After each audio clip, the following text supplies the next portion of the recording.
What's good, everyone? It's your boy, Upstart 101, Heavy Hitter 101. Ready to talk a little post-game Eagle 101. If you watched my preview, you noticed that I did get the score correct. It just, I just picked the wrong teams for the scores. I predicted that the Eagles would win 23-17. Score turned out to be 23-17, but Seattle beats us again. DK Metcalf is a monster, man. It's just painful watching this game and just shaking your head and like, man, what could have been? And he knows it. It's like every time he sees us, he wants to terrorize us. And that's exactly what he's doing. He looks like a man amongst boys out there. Russell Wilson, once again, consistent. He just does what he has to do, especially when he plays us. Really not too much of anything spectacular. He just makes plays. Doesn't turn the ball over. Doesn't put them in bad predicaments. And their defense, I just don't know what it is, man. They turn into the Legion of Boom against us. We look lost against them. So, I know everybody's going to go ahead and, a lot of people probably going to go ahead and bash Carson Wentz again.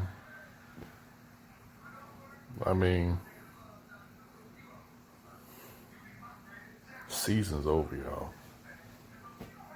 So it's like almost to the point of what's the point now?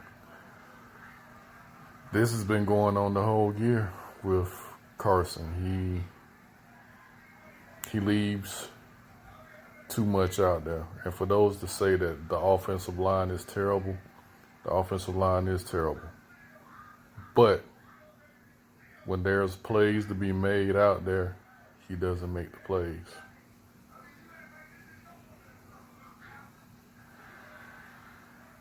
He doesn't come up with the accurate throw due to poor mechanics. And he's staring down a lot of wide receivers. He's not even looking to go deep most of the time. And he's had shots. In mostly every game, he's had shots, but he just hasn't looked to make those plays. You can possibly say that maybe it's because the offensive line is protecting them, and I don't think it's the offensive line's not protecting them to a certain extent. I think Maybe it's gotten to the point where he's gotten hit so much that maybe he's gun shy when those situations come. He just wants to get the ball out there. He's just looking one way. And if he thinks the guy's open, whether he's open or not, he's going to try to put the ball in there to him when he does have an instance where he could just make another quick read and just look to the other side, he would see more times than not he's got some guys running open, and he's not even looking their way. So that's frustrating also, and that falls on him. But again, Doug does him no favors. I don't know what Doug thinks of Miles Sanders,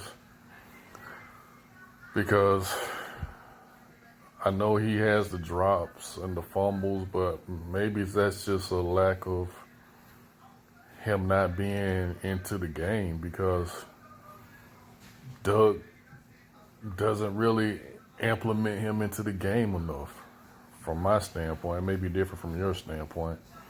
So, I mean, I don't think he realizes what type of weapon he has. I mean, you can give him 15, 20 carries per game,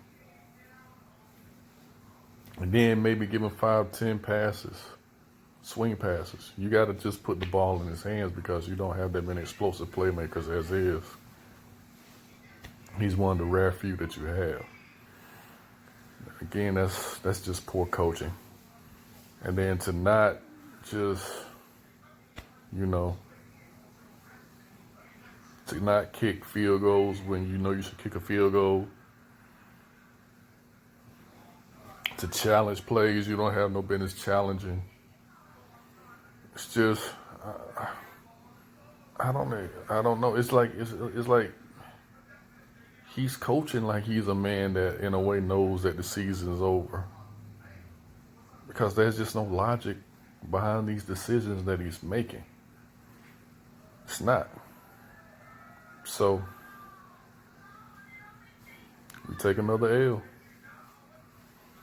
And it's to the point right now, it's like, man, we might as well take these L's the rest of the way out. Because that defense, I'll give it to them. They left it out there tonight, man. They left it out there tonight. And as a defense, I know it has to be demoralizing when you leave it out there and you realize that your offense can't do squat for you. That has to be demoralizing. So, season's over, y'all. I think the Redskins are going to win this division. We might as well go ahead and look forward to this top 5 pick. And hopefully, the owner, Mr. Lurie goes in and he doesn't have Howie and his staff leading this draft and this rebuild, because it's going to have to be a rebuild now. It's going to have to be a rebuild. And that's the main thing. The owner has to get rid of Howie. He has to get rid of Howie. Howie cannot screw over another draft for this franchise. He can't. You don't have the money to go and get free agents like you would like. So you're going to have to, for these next couple of years, rebuild properly. And you can't really miss with these draft picks if you expect this team to compete. Can't do it. So therefore, you can't have Howie in control of that situation. Doug is another story. I think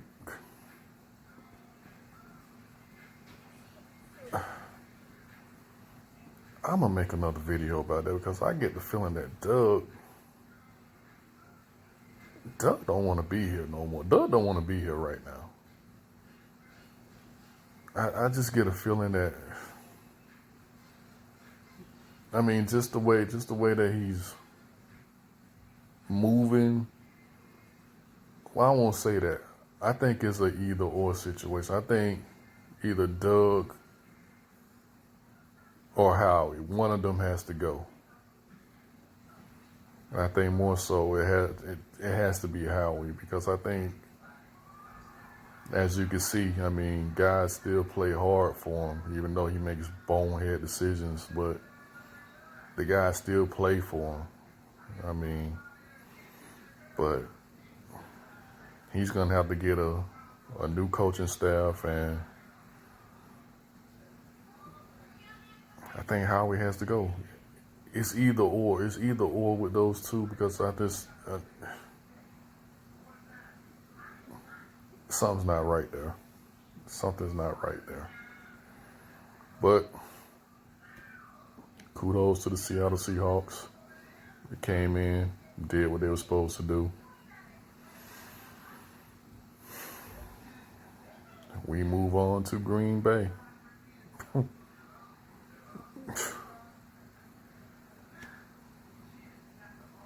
I don't know what to say. Let me know what y'all think. You know who it is. It's Upstart 101. Heavy Hitter 101. Peace.